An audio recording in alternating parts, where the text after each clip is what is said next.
So the question is, can entrepreneurship be taught?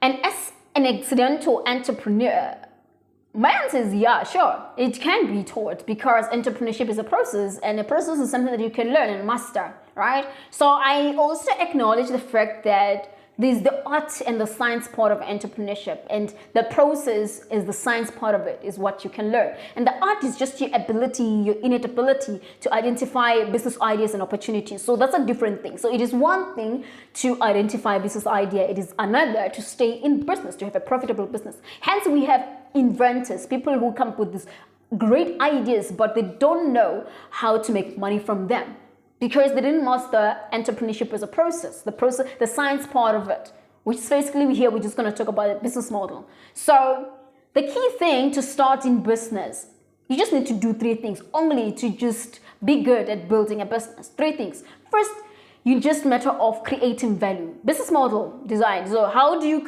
going to create value for your customers, for your defined customers, and how are you going to sell this value to them, and how are you going to make money in the process? That's as simple as it can get. All right. So the key thing, you just have to identify a group of people that you can serve, and identify what the problems. The problem could be a gap in the market. It could be mistakes in the market. It could be demand. It could be business ideas comes from a lot of things. It could be an idea that is by the other and whatever. So as long as you identify a gap, something of value that somebody could pay for, right? That's a value prop, right?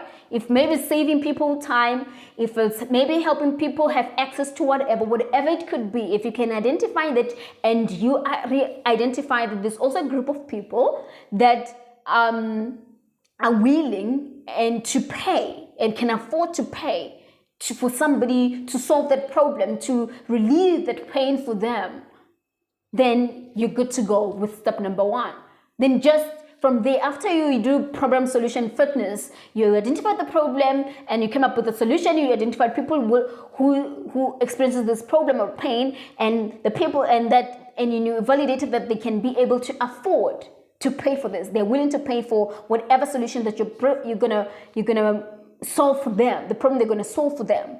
And then from there, just a matter of thinking, what ways can I actually solve these problems? That's why we talk about your product and service portfolio.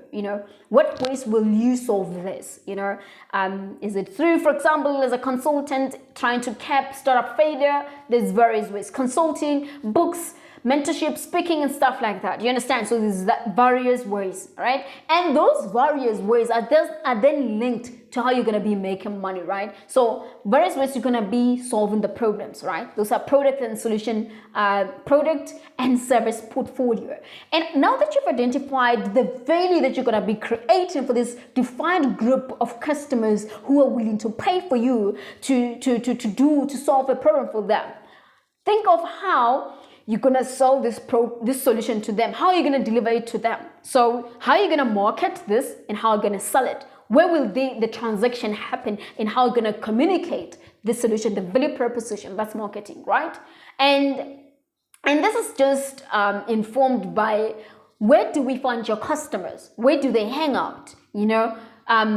Because you don't want to be advertising on your WhatsApp status, whereas the people that you're trying to sell to, they're in school, or they're on a soccer field, or wherever. They're not even on WhatsApp, on your WhatsApp, your personal WhatsApp, right? You don't want to be posting on Facebook or on a telephone pole, right?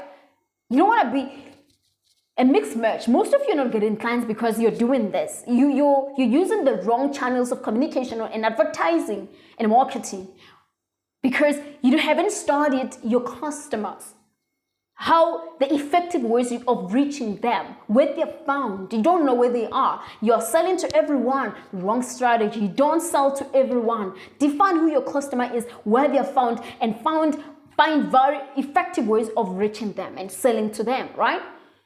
Some of you're doing online e-commerce for people who don't even have access to the internet or smartphones, people in the village, right? Some of you want to do walk-ins for people that actually prefer, convenience of online shopping. So you need to know your customer first before you think of the activation strategies and marketing channels that you're going to be using, right? It's not a one size fits all. Yes, social media democratizes everything. It's like the thing that works, but it shouldn't be the only way of advertising your services or communicating with your customers. Understand your customers, know them intimately, and then find effective ways of reaching them, right? So after I've created value for these defined customers and found effective ways of reaching and selling to them, now ask yourself, how am I going to make money, right? You're starting a business, not an NPO, right? So you have to be making money. So how are you going to make money? What are your revenue streams, revenue generation activities? How will you be making money? And my advice to you is that always strive to have at least 3 revenue generating activities. Diversify your revenue streams, right? So it's the same as having a fruit. You can have a fruit as a fruit, right? Fresh as it is. You can have a fruit as a juice, and you can have a fruit as a dried fruit, right? So try to diversify. Diversify your revenue streams doesn't mean have now this people who say they're in the trading and process company who offer cleaning services, construction, plumbing, and whatever, and then they're trying to just be everywhere and they don't master anything. What I'm trying to say to you is that you can be in the same business consulting and you divide your services, your revenue generating activities into advisory, consulting, mentorship, whatever, workshops or whatever. Diversify one value and offer it in different ways, so that you make money in different ways. When you talk about that passive income stream, it's not about you starting in multiple businesses. It's just about finding ways of actually converting the value, the product that you're offering into something that people can buy even when you're not there, right? For example, we have books in stores. We have books online. You don't have to always talk to me to get the book. So you have the book, I'm consulting. You understand what I'm trying to say? So